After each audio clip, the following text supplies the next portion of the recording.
Quand on aime la vie, on aime le passé, parce que c'est le présent tel qu'il a survécu dans la mémoire humaine. C'est ce qu'a dit une certaine Marguerite Yourcenar. Alors moi, le garde champêtre, je vais inviter Papy Marcel, qui a une sacrée mémoire, et son ptio, le petit Charlie. Et ensemble, on va vous raconter l'histoire de Glaisé, notre bien jolie commune. Une histoire de cœur.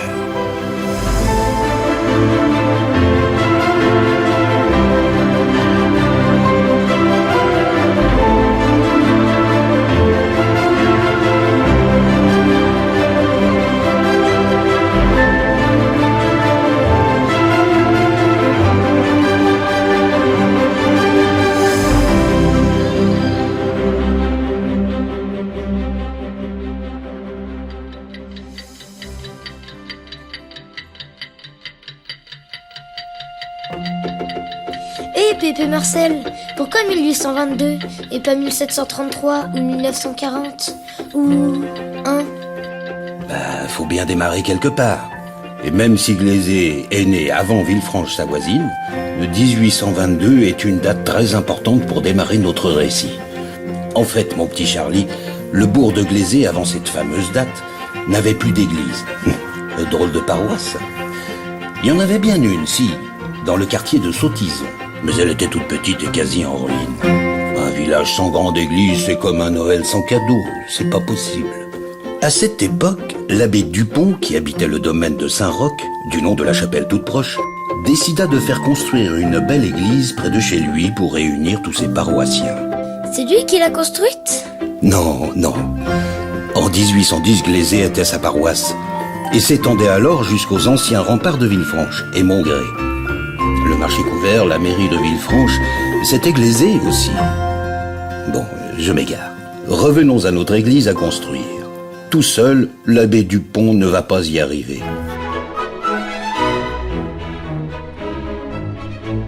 Il va avoir besoin de l'aide de Madame de la Barmondière, qui habite le château de Montgré et qui possède des terres voisines. Ah, c'est elle qui l'a construite alors. Mais non, attends.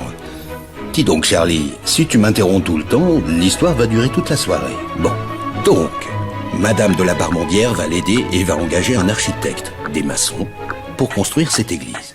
Puis elle va être aidée à son tour par Madame Corteil de Vaurenard, qui s'occupera de la décoration, puis par Monsieur de Roche de Longchamp, qui cédera un terrain pour la sacristie. Et voilà, en 1822, l'église est terminée. 3 grosses cloches de bronze y sont installées.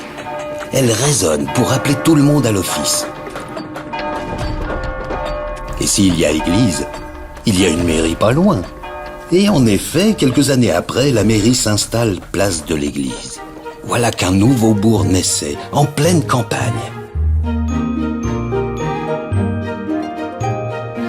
Bah dis donc, tu t'en souviens bien, Pépé? Tu veux connaître la suite? Oui. À la même époque, une partie de la commune d'Ouilly est rattachée à Glaisé, comme l'a été Chervinges en 1809. Dans le même temps, Glaisé perd de nombreux quartiers au profit de Villefranche qui s'étend.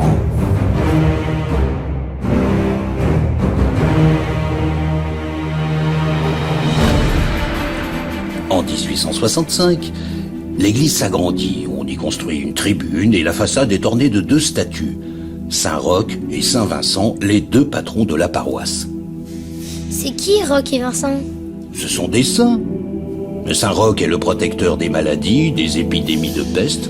Il réconforte et apaise. Et Saint-Vincent est le patron des vignerons. Mais qu'est-ce que j'entends là? Ah oui, c'est une chanson que l'on chantait pendant les vendanges. Écoute, c'est bien un pays de vigne ici.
Eh ben me revoilà.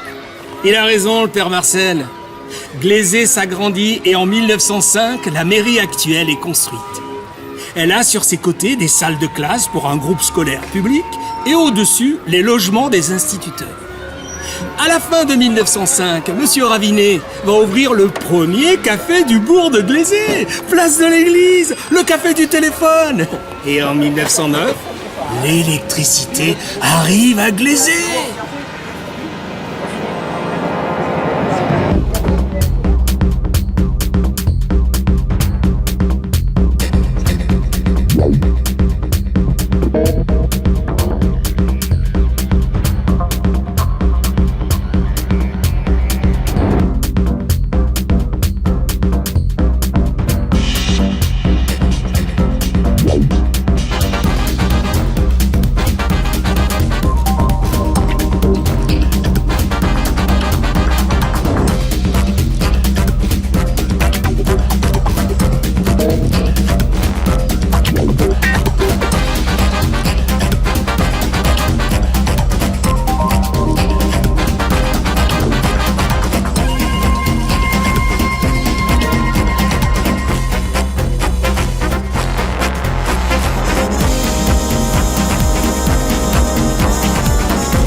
En fait, de tout temps, Glaisé a attiré des métiers de toutes sortes.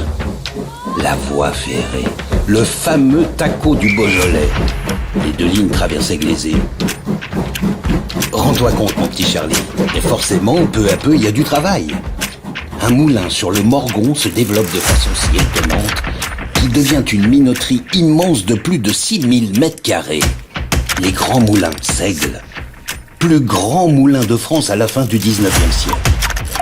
Et puis, s'installent aussi des blanchisseries, des filatures, une fonderie, et des charpentiers, des tailleurs de pierre, un marchand de chiffons, une tuilerie, une confiturerie, la fabrique de dragées, indiennerie, teinturerie, etc., etc. Il n'y avait pas de vigne? Bien sûr que si. Elles étaient aux portes de la ville à l'époque. Et la vigne couvrait 300 hectares, un quart de la commune. Une grande cave coopérative est construite et les viticulteurs sont nombreux, amoureux de leur terroir, à y venir.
Ah, Charlie, j'ai oublié de te dire, comme tout le monde l'a oublié.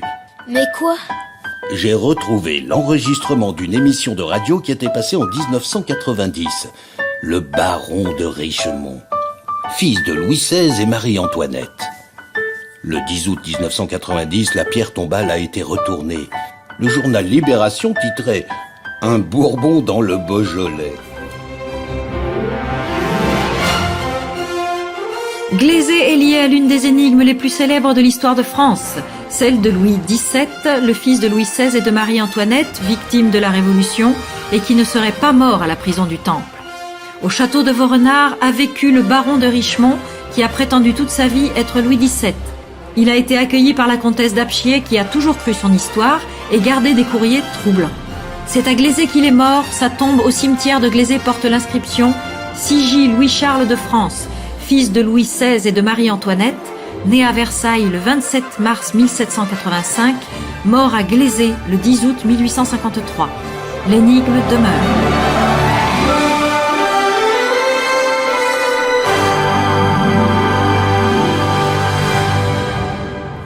Bah dis donc, t'es un livre d'histoire vivant, Pépé. Pas faux, mon gars, pas faux. J'adore l'histoire de cette commune, alors forcément, je me renseigne. Je lis, j'écoute. Allez, je continue, mon petit Charlie. En 1924, la propriété des Mouilles est démantelée et accueillera la rue des Catalpas, la rue Neuve et la rue du Cèdre. Et de nouveaux habitants vont s'y installer. Au bourg, avec l'église, il n'y avait que l'école, la mairie, 2 maisons et le café. Il y avait des jardins ouvriers le long de la rue du Cèdre. La rue des Catalpas était un chemin. Il y avait juste 3 maisons. Un peu plus tard, vers 1950, de nombreux programmes d'habitation se développent à la place de parcelles agricoles. C'est le cas dans le quartier des Rousses, à la Chartonnière, à Ouvilly. La population va tripler en 30 ans pour arriver en 1990 à 8317 habitants. En 1982, l'hôpital de Villefranche quitte le centre-ville au profit d'un vaste centre hospitalier construit à Glazé sur le plateau d'Ouilly.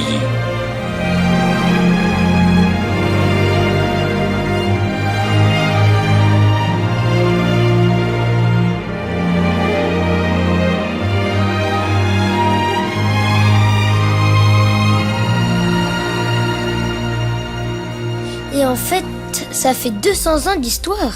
C'est un anniversaire, Pépé. Si on soufflait des bougies, 200 ans, c'est un sacré anniversaire. T'as raison, mon petit, justement. Profitons du moment. On devrait s'arrêter pour souffler ces 200 bougies du centre-bourg de Glazé. Alors attention, on se concentre. 200 bougies d'un coup, c'est pas simple. Tout le monde retient son souffle, je compte jusqu'à 6. Pourquoi 6? Glazé et ses 6 quartiers. Alors à 6, on souffle sur les bougies. 1, 2, 3, 4, 5 et 6. Waouh!